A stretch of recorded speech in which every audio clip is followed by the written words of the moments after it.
கர்த்தருக்கு ஸ்தோத்திரம். இன்றைய வசனம் 73 சங்கீதம் 23 வசனம். என் வலது கையை பிடித்து தாங்குகிறீர். 73 சங்கீதம் 23 வசனம். என் வலது கையை பிடித்து தாங்குகிறீர். இங்கே பக்தன் ரொம்ப அழகாக சொல்றாரு. அவர் வலது கையை பிடித்து கர்த்தர் அவரை தாங்குறாரு. ஆமென். நீங்கள் நினைக்கிறீங்களா, எனக்கு பிரச்சனை வரும்போது என் கூட யாருமே இல்லை, நான் தனியாக இருக்கிறேன், இந்த உலகத்தில் இருக்க மனுஷங்களாம் என்னை விட்டு போயிடுறாங்க, தனி மரமாக இருக்கேன் அப்படின்னு சொல்லி நினைக்கிறீங்களா?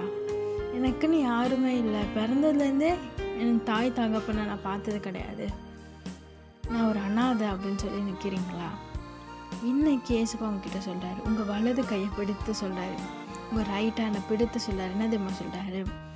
நான் உன்னை தாங்குறேன். இவ்வளோ நாள் நான் உன்னை நடத்தினேன்ல, கொஞ்சம் யோசிச்சுப்பாரு. கண்ணை மூடி நீ கொஞ்சம் யோசி.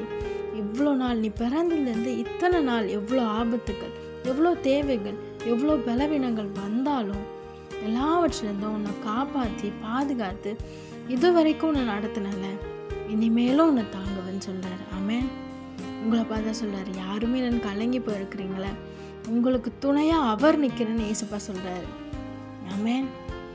இது வரைக்கும் நான் உன்னை தாங்கினேன், இனிமேலும் தாங்குவேன், இனிமேலும் தப்பு வைப்பேன், இனிமேலும் சுமப்பேன்னு ஏசப்பா சொல்கிறாரு.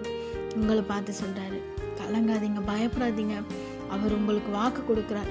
உங்களை விட்டு விலகுவதும் இல்லை, உங்களை கைவிடுவதில்லைன்னு வாக்கு கொடுக்குறார். உங்களை ஆசீர்வதித்து உயர்த்தி சாட்சியாக நிறுத்துவார்.